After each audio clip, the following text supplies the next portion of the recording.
Assalamualaikum warahmatullahi wabarakatuh. Alhamdulillah, Allahumma salli ala sayyidina wa maulana Rasulillah wa ala alihi wa sahbihi wa man tabi'ahu wa man walah. Yang sama-sama kita hormati Bapak Gubernur, Bapak Wakil Gubernur, Bapak Bupati, Wakil Bupati, Bapak Kapolres, Kepala Dinas, Kepala Badan, Kepala Kantor yang ada kepala maupun tak ada kepala, yang ada jabatan maupun tidak, semuanya dimuliakan Allah Subhanahu wa ta'ala. Kita bisa memegang mikrofon, bisa bekerja dengan baik itu kalau ada jari-jari yang bekerja sama. Tadi Pak Gubernur mengatakan beliau mengandalkan telunjuknya. Memang telunjuk ini perlu selagi masih ada bisa dipakai. Selagi telunjuk ini masih bisa dipakai, sekali tunjuk 4 AC muncul.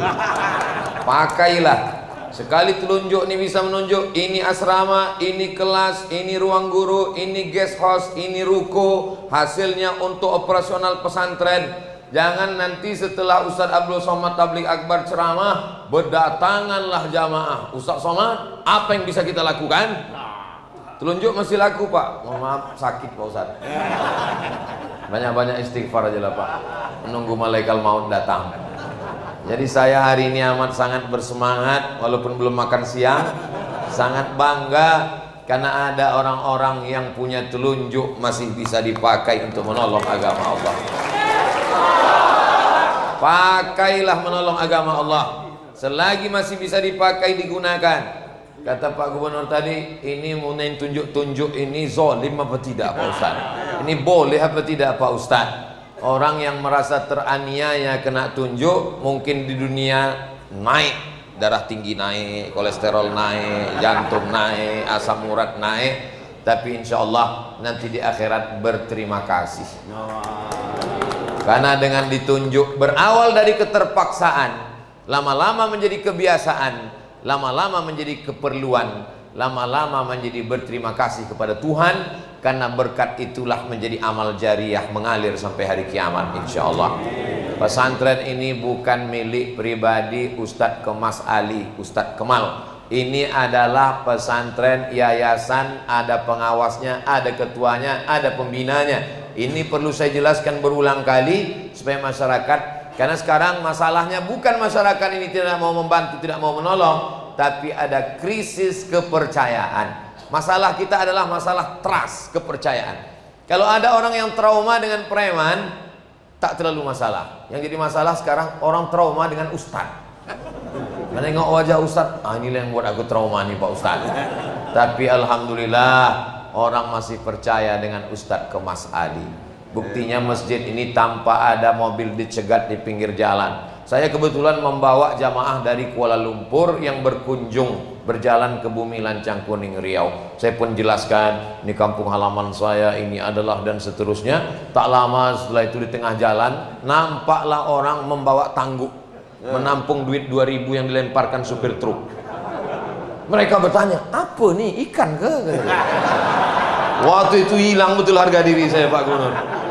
Mau dijawab, susah tak dijawab. Saya alih-alihkan lah. Saya bilang itu ada apa sedikit, mungkin ada banjir tadi. Rupanya di Sumatera Selatan itu dilarang, tak boleh. Dia akan menjadi kecelakaan, membiasakan yang tak baik. Artinya memang di Sumatera Selatan tidak ada lagi orang model begitu. Dan di mana-mana saya tabligh akbar tuh biasanya langsung saja dibuatkan kotak-kotak segala macam. Tapi rupanya di Masjid Asmaul Husna tidak berlaku kotak, tapi langsung pakai QRIS BSI. Itu sudah ada di belakang. Minta tolong Pak Panitia bawakan ke depan. Ini saya tengok handphone udah hidup semua. Mau masak QRIS. Ini insyaallah. Ini masya Allah. Tinggal nanti muncul Bank Syariah Indonesia, langsung diletakkan di depan pintu. Tapi hati-hati juga. Beberapa hari yang lalu ada kejadian diganti stikernya diganti, tapi orangnya udah ditangkap. Tapi idenya itu pasti yang lain ingin juga. Nanti sebelum masuk masjid dia pasangkan, begitu pasang langsung transfer ke rekening BSI Masjid Al Asmaul Husna. Setelah itu menetes air mata, haru, sedih. Lalu kemudian kawan pun bertanya, sedih mengenang almarhumah ibu? Tidak. Almarhum ayah? Tidak. Lalu kenapa menangis? Salah ketik. Angko kebesaran. Rencana mau mengetikkan 5 angko 100.000, terketik 6, sejuta jadinya. Andai masyarakat ini punya tabungan 100 juta, amin. Yang terkirimkan 1 juta untuk Masjid Asmaul Husna, terkirim 1 juta, lalu kemudian malam itu malang tak dapat ditolak, untung tak dapat diraih, meninggal dunia. Yang dibawa mati yang 100 juta di bank itu atau yang 1 juta ini?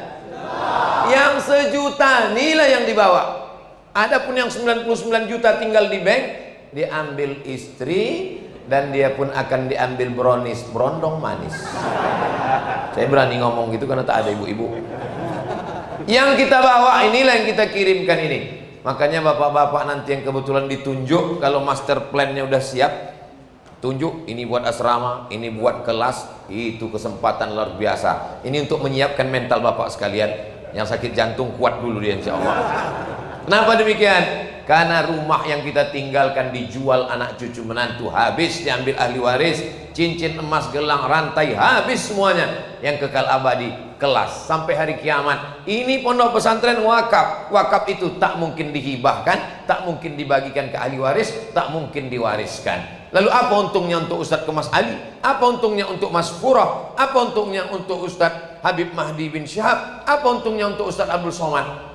Kata orang Melayu, menumpang tuah. Yang bertuah nih orang Sumatera Selatan, yang bertuah nih orang Oki, yang bertuah ini orang Palembang. Tapi Ustadz Abdul Somad menumpang tuah, sedikit banyak mengalirlah Al-Fatihah yang mereka kirimkan. Berdoa mereka di masjid itu pada khatam Quran 30 juz, wisuda, tablik akbar, sedikit banyak mengalir ke makam kita. Itulah yang kita harapkan dalam hidup yang singkat ini. Gimana? Udah habis 7 menit.